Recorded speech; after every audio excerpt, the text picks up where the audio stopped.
Everyone is scared of something, but is there something that everyone is scared of? What is the scariest thing possible?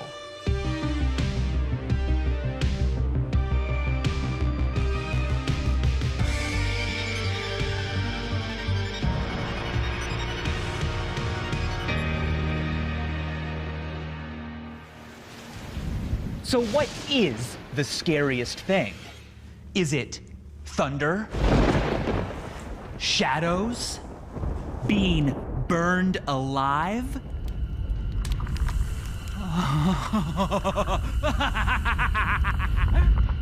No.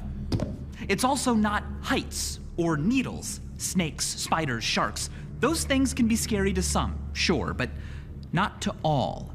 So here's what I mean by scariest. I want a thing, an object, an action, an idea that at my disposal would be guaranteed to elicit fear and panic in anyone who might happen to walk into this room right now, regardless of how old they were, their cultural background, their abilities, or even their neurology. An adventure towards this ultimate terrible thing must necessarily focus on the womb. No, not the kind you came from, but the womb in which fear itself gestates. The mind. To find the scariest thing, we must understand how fears are born.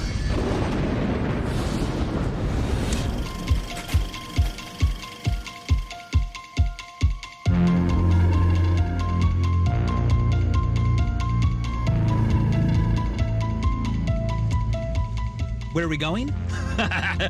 Don't worry about it. Only two things matter. One, I've got plenty of gas, so what could go wrong? And two, our destination is a little bit spooky, and we're gonna learn. Because in order to truly grasp what makes the one true scariest thing, well, we need to dive deeper into how we learn fears.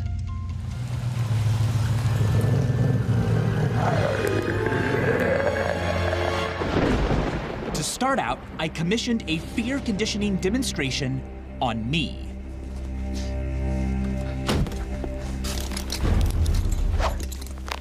You've probably heard that exposure therapy can help people overcome their fears. Well, the same principles can be used to create fears. Hello, Michael. I'm Dr. Tomislav Zborzhnik from Caltech, and today we're going to do some fear conditioning. Do you have any heart conditions or any serious major medical conditions? No. Okay. You've done this to people before. Hundreds of times, And they were yes. all okay? They were all okay. Yeah, everything worked out okay. All right, I'm ready. Okay, perfect. The protocol for fear conditioning involves my being electrically shocked and startled by the sound of a human scream in connection to visuals I see on a screen. Bioelectric sensors monitor my body's physiological reactions. For example, my perspiration, an indirect measure of fear that you can't consciously control. Is this how you run this at Caltech? Yes, this is the exact Exactly the same way. Yeah. Ah, good. Minus the restraints, of course. Oh, but okay. yeah. Everything else is a solid fear conditioning setup. As your usual? Yes, absolutely. All right, I'm game. Let's help science. The goal of this procedure is to condition me to be scared of something I've never feared before. A mundane, harmless, geometric shape. Something normal people don't find threatening at all. A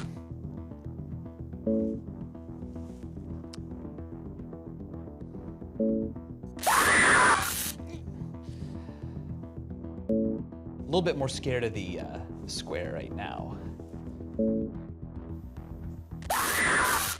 A clear pattern emerges. My senses are being assaulted only when the purple square is on screen. But am I actually being conditioned to fear a purple square?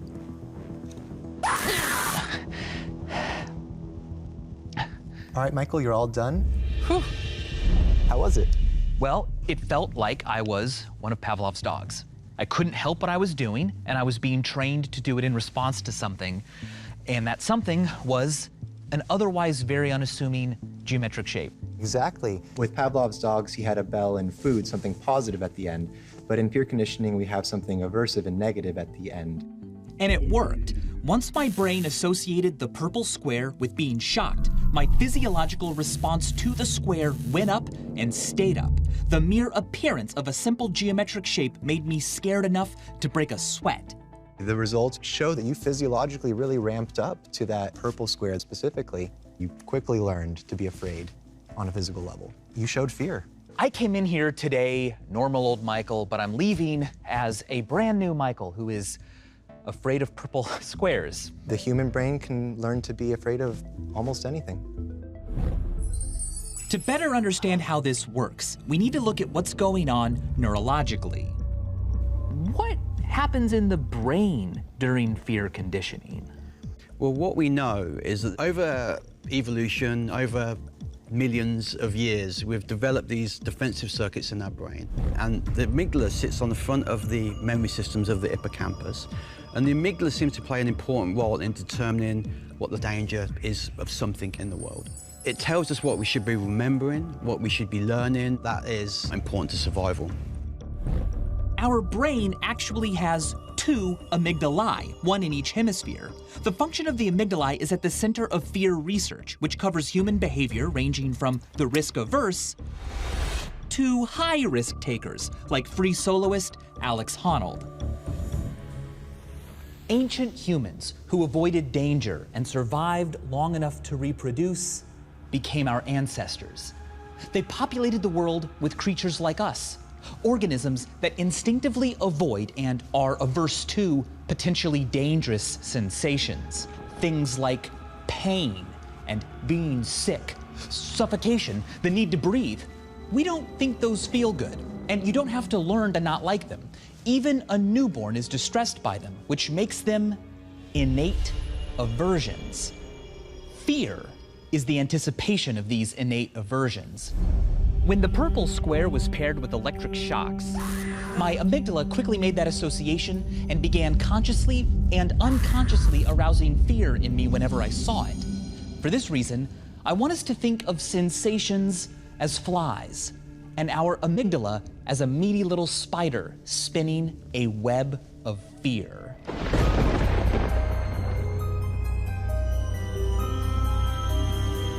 The web is pre-stocked with our innate aversions.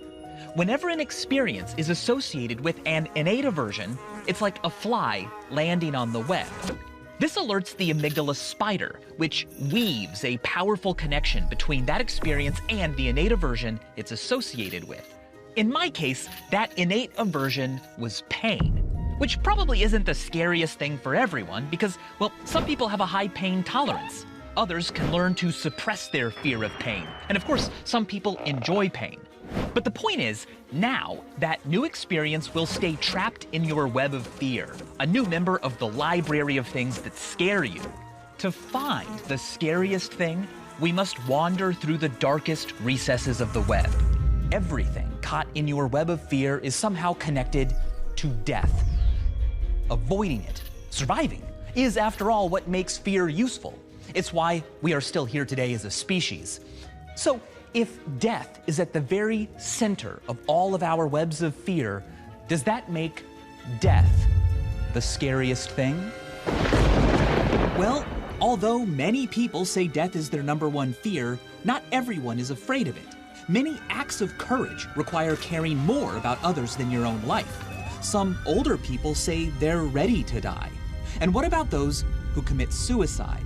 Sadly, for them, something else was scarier than ending their own life. So, death isn't exactly the answer we're looking for.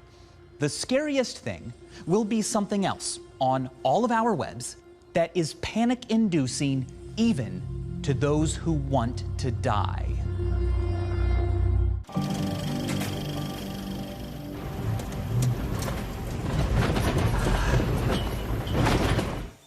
Dang nabbit, wouldn't you know it? I've run out of gas.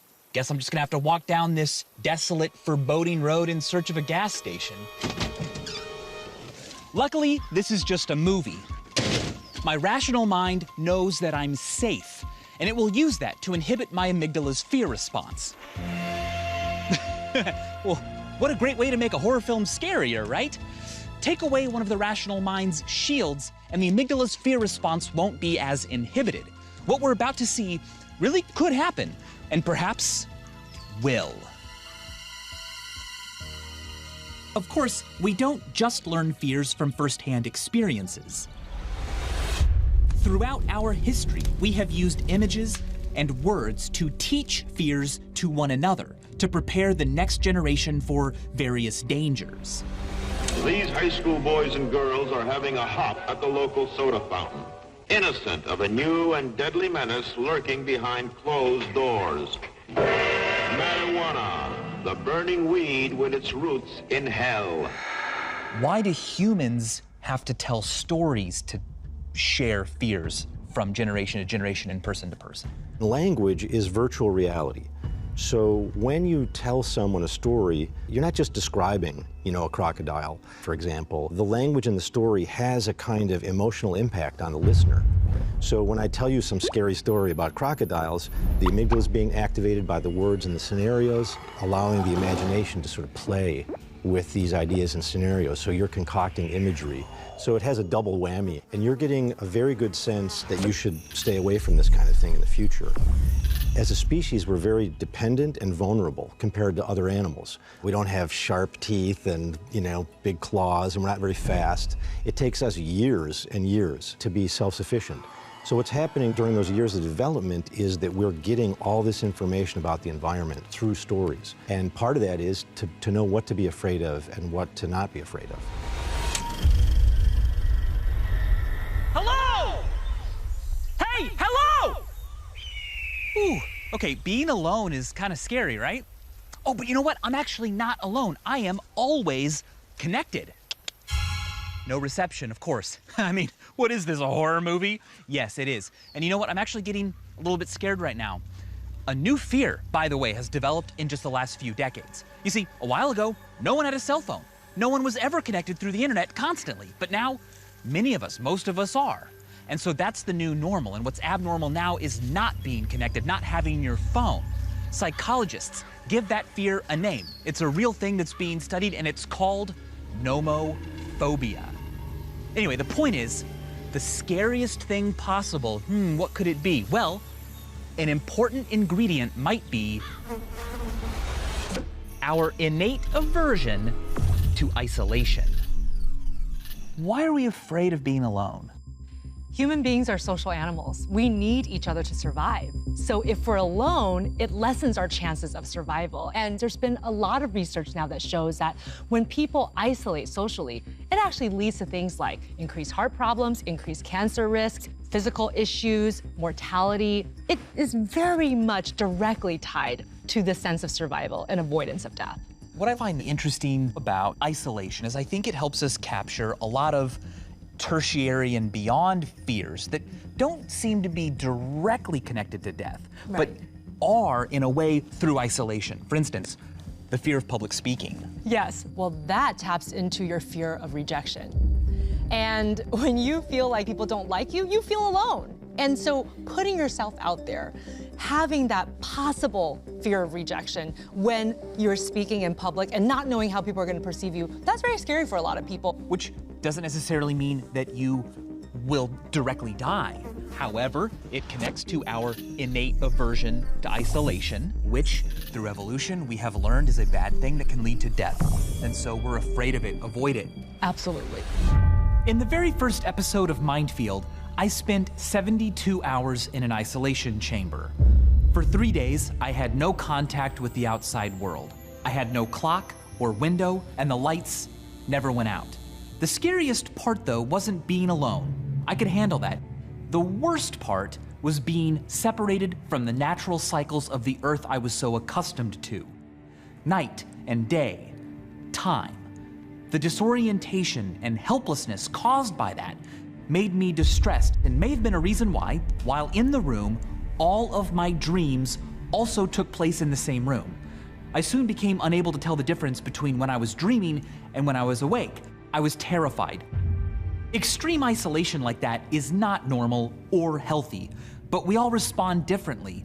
There are people who love living by themselves in the middle of nowhere. And with sufficient forewarning of the effects, I think I could have handled it better. So just being all alone probably isn't the scariest thing. So then, what is? Oh, you know what would make this scarier? Perfect.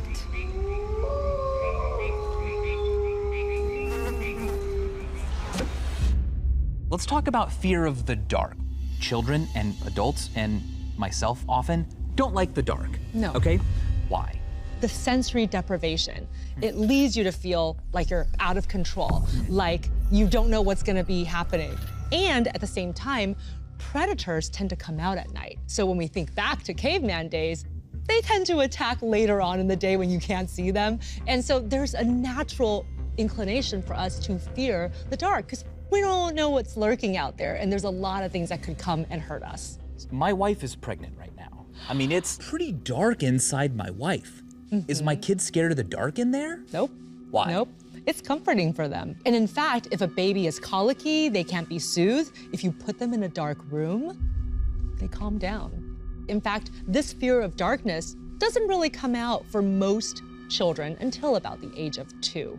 That's when I think they start to develop certain cognitive and neural memories and maps about things that might be scary about the dark. For example, your parents tend not to be in bed with you necessarily. They're gone. So these are the people who are protecting you. Well, it's dark, you're going to bed, and they go to their room and you're by yourself. Right. Okay, so to answer the question, like, what's the scariest thing possible? The darkness isn't necessarily the best one, because if a newborn walked in, well, I don't know how they're walking, but just go with me. A newborn walks in, it's not gonna be like, it's dark. They'll just be like, Right, it's kind of nice. And you know who else isn't scared of the dark? A blind person. Exactly. Yeah. So darkness, I'm crossing that off my list. Not universal. So if messing with our sense of sight isn't scary enough, what about our sense of hearing?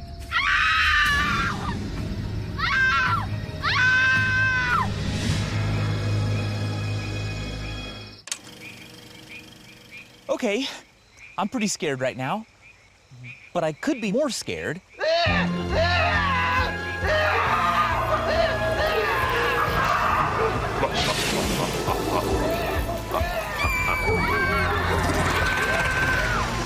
Why is it so easy to condition a fear using sound? Sound has a specific neural pathway in the brain, which goes from the auditory cortex, thalamus, straight into the amygdala. Now, the funny thing about sound is our visual system allows us to see a threat and prepare for it, but sounds don't. The rustle of some leaves, the footsteps in the distance, evokes anxiety. It evokes a situation in which we don't know how to respond because we've not seen the threat yet. We don't know what it is. Much less information. Yes. Sound is a very immediate processing within the brain. So a loud sound creates a startle for anybody immediately. But also some of these eerie sounds that you'll hear, they make the hair on the back of your neck stand up. It's basically hijacking your fear system very directly.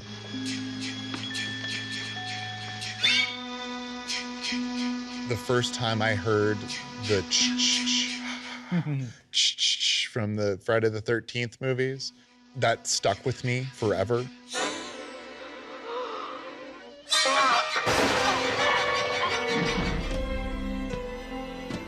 Music tells you how you're supposed to feel.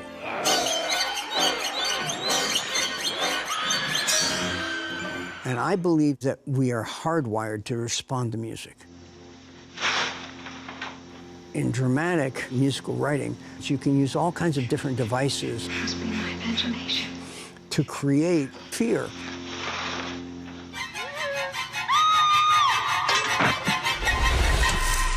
Here I am walking through the woods. And here I am walking through the woods with scary music.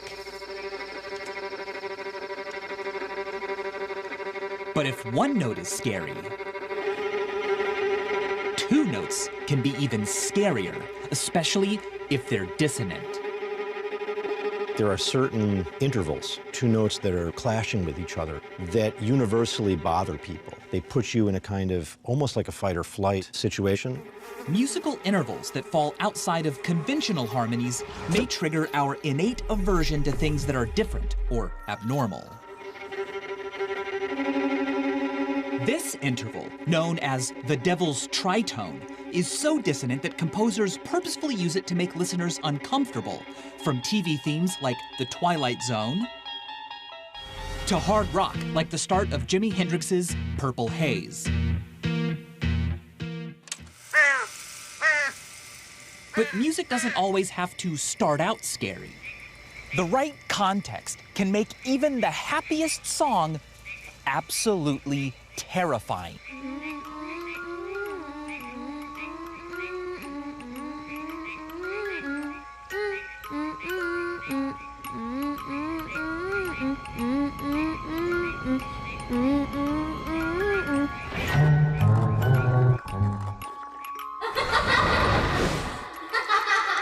Once a song has been conditioned to elicit fear, the effect can be extremely strong and long-lasting. For example, the theme song from The Exorcist, Tubular Bells. Terrifying, right? Go listen to it, it's scary. But just a few months before the movie came out, it was a chart-topping pop hit that audiences loved because it was lighthearted and fun.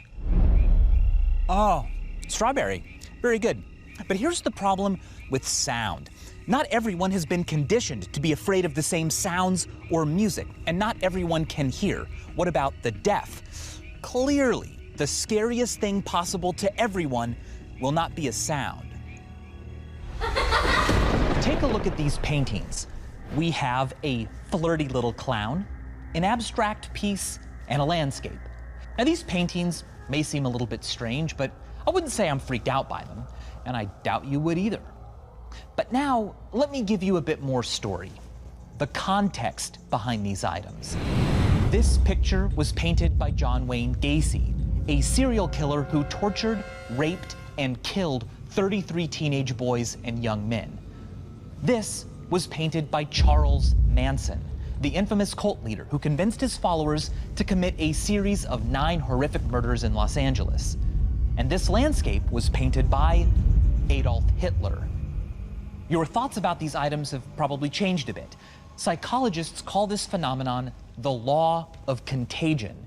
It's our tendency to imbue objects with the qualities of the people they're associated with. Now, before and after you heard the story, the items were still made of the same molecules and atoms, but our minds use context to quickly endow them with new powers. Now, these paintings cannot hurt you, but the fact that the context allows your amygdala spider to connect them to other fears and ultimately, through your innate aversions to death, means they take on a whole new meaning.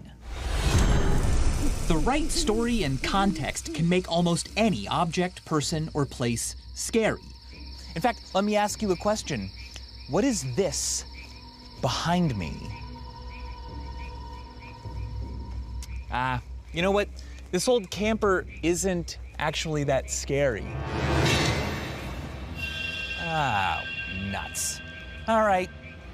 Things are different now, and I'm starting to feel, yep, an automatic process is already happening in my body. My amygdala now associates this trailer with death and danger. What I'm feeling is actually the same thing that happens when you feel frisson. That's when you're greatly moved by something profound. What's happening is that my amygdala is telling my hypothalamus to tell my adrenal glands to start pumping adrenaline into my bloodstream. This makes my erector pili muscles contract, which makes my hairs stand up. Now, if my body were covered in thick fur, like, say, a cat, this would make me look bigger and more threatening. But of course, a long, long time ago, we humans lost a lot of our fur. But we didn't lose this reflex, which makes it a vestigial reflex, something we don't need anymore, but we still have. It is known as the piloerection reflex, or more commonly, goosebumps. Anything that's different or abnormal can be scary. Take it, Georgie. Like Pennywise in It, Oftentimes, the scariest type of predator isn't a human, a creature, or a beast. It's a variation of a human being. A distorted human form that looks, acts, or even moves in a disturbingly unnatural way. Oh my God.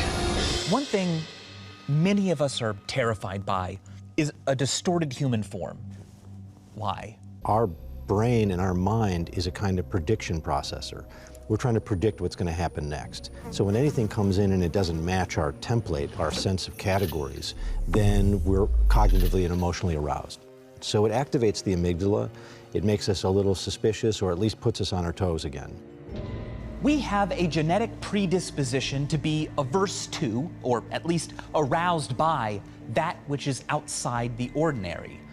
But when you're fresh out of the womb, you don't know what's normal or what's distorted and scary.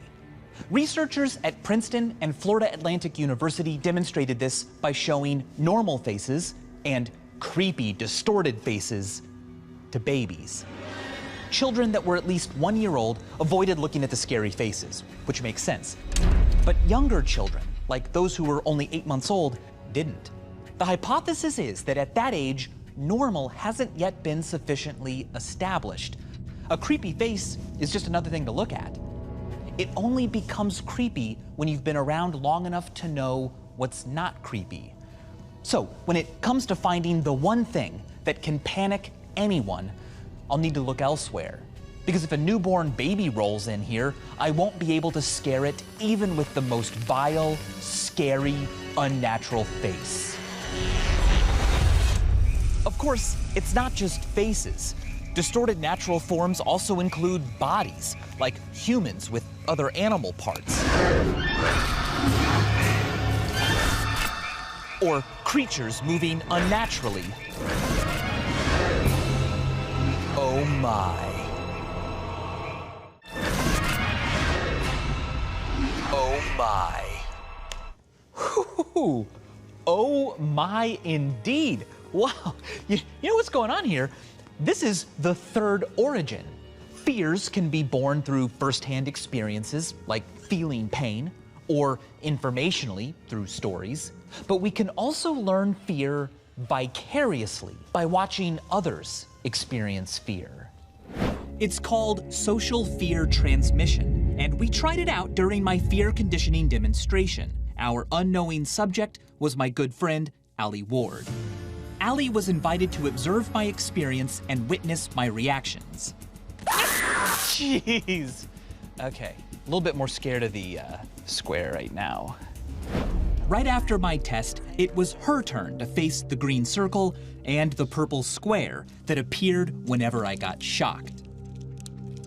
We're going to use the same shock intensity that Michael had. Okay. Except that wasn't true. Allie's test would not include any shocks or startling sounds. Is it normal to be shaking before this? I mean, yeah, it's an anxiety-provoking task. Are you feeling okay about doing it? Mm-hmm. Sure. Okay, all right. Would Allie be afraid of the purple square just from observing my fear of it? You ready, Allie? Mm-hmm. All righty, here we go.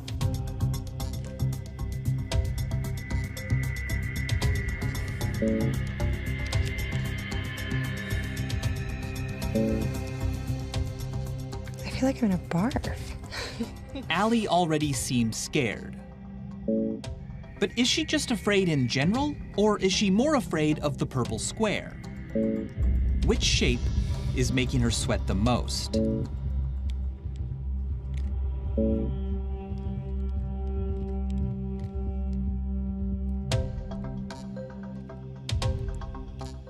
That's it? You're all done. The shock fairy did not come to visit me. The shock fairy did not come to visit you. So much adrenaline for no pain. My hands are sweating so much that the dye on my pants is like on my hands now. So, which shape scared Allie more?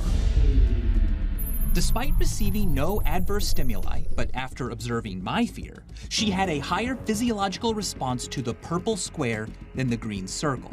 You were definitely more afraid of that purple square throughout the experiment. You know, I'm not a gambler, but I think I was thinking I haven't gotten a shock yet. It's coming. People are always saying that they learn from me, but it's usually, math or science or facts in general. you learned fear. I still hate that purple square. You're welcome. Oh. Let's organize what we've learned so far. Fear is a feeling that we learn to have in response to things our amygdala figures we would do best to avoid, because in one way or another, they could lead to our demise. Strands of fear silk have connected them in some way to possible death. Now, from talking with experts, in my estimation, there are 8 unique innate aversions selected to engender panic in us by evolution over millions of years. They come pre-learned in our DNA and include pain, isolation, the unknown or abnormal, disease, sudden movement, suffocation, falling, and incapacitation. These form the inner ring of the web of fear. All our fears, from rats to radiation, are based on connections made by our amygdalae to death through one or more of these innate aversions.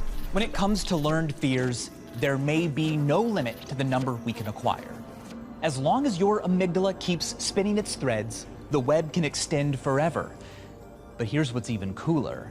When our learned fears are combined just right, they can be scarier than the sum of their parts. Researchers have found that if you've been conditioned to fear 2 separate stimuli, say a purple square and a green circle, seeing them suddenly together makes you expect a worse outcome than seeing either stimulus individually. Horror filmmakers take advantage of this phenomenon by employing a technique called category jamming, mashing several categories of fears together to create the scariest villains possible. There's people like Freddy Krueger, where you've got many things that indicate death and fear, like, you know, the mottled flesh of the skin, the burn. He's a ghost. His hands are blades of some kind. So you're weaving together a number of very fearful associations that most people have. And his criminal past. Right, all that together, exactly. If you look at sort of the Alien franchise, you'll see that the face hugger that grabs onto your face is a beautiful hybrid of a spider and a snake.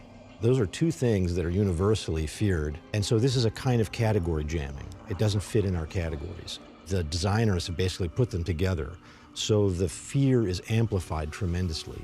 Another example could be just taking something that ordinarily would never be here and putting it there.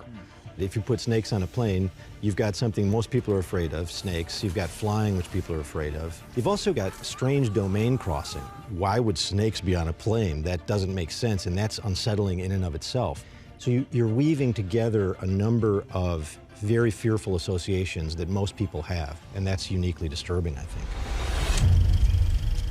So maybe extreme category jamming, combining every innate aversion and conditioned fear, could be the scariest thing. It would certainly be likely to catch anyone in a web of fear. Let's try it out. Now, conveniently, I'm already in a graveyard. So we already have the fear of death, decay, it's dark, I'm alone. Let's add in some scary sounds. A distorted human form, sudden movement, a mortal threat, gore, story and context,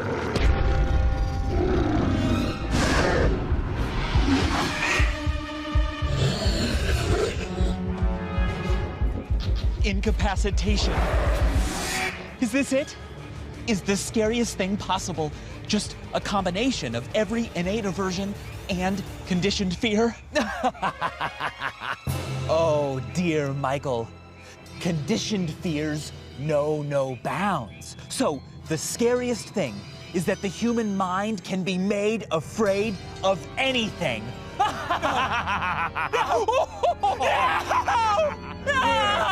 Hey, hold it.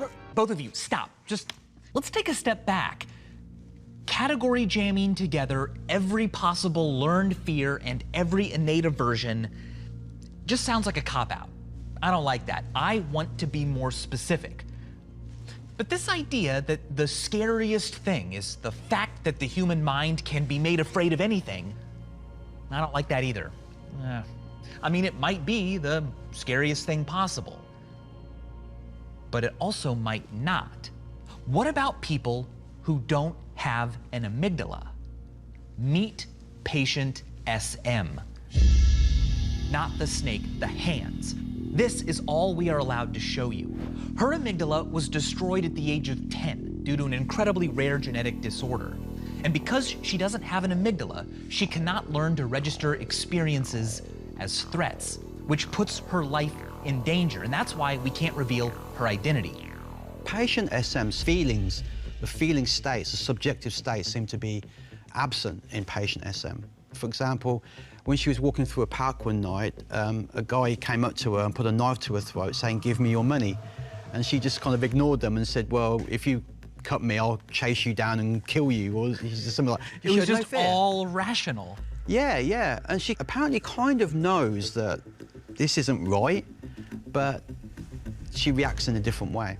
Researchers have even purposefully exposed her to classically scary things like spiders and snakes and haunted houses and horror films, and she has exhibited no fear response to any of them whatsoever. For a long time, scientists considered SM living proof that without an amygdala, we are unable to feel fear. But then, one experiment changed everything.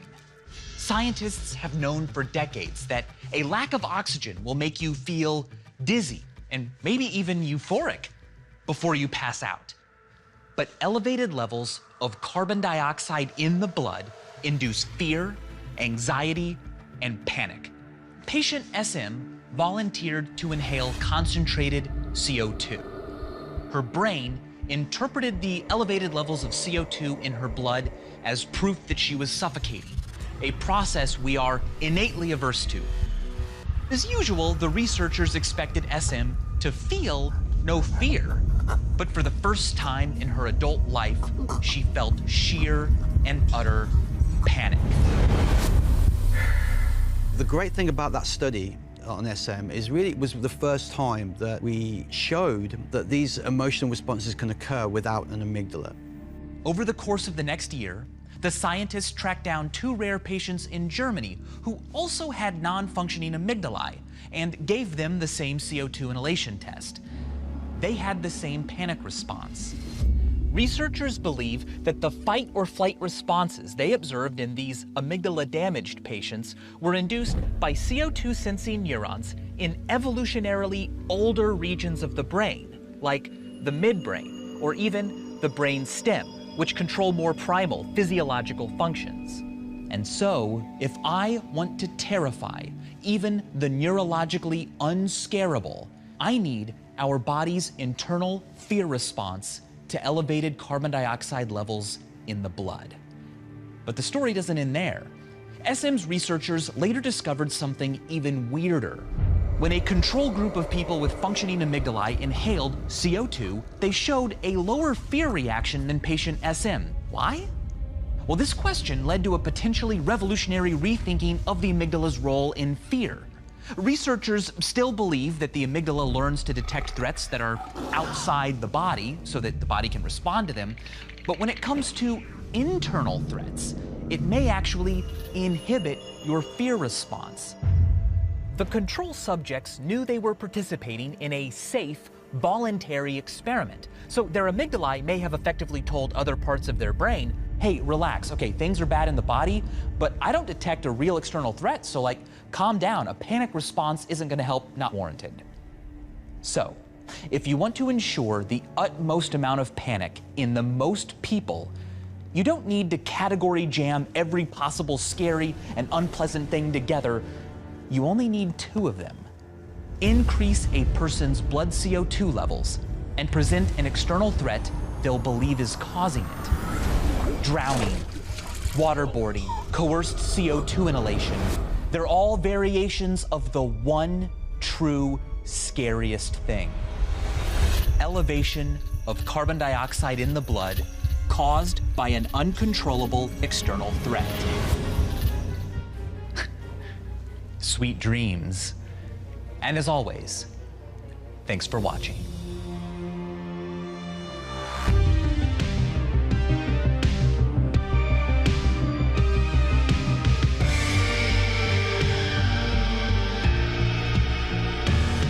Every single episode of Mindfield ever made is free to view right now on YouTube. Click here to watch the latest season of Mindfield, and click down here to watch other fantastic YouTube originals all about learning. And as always, thanks for watching.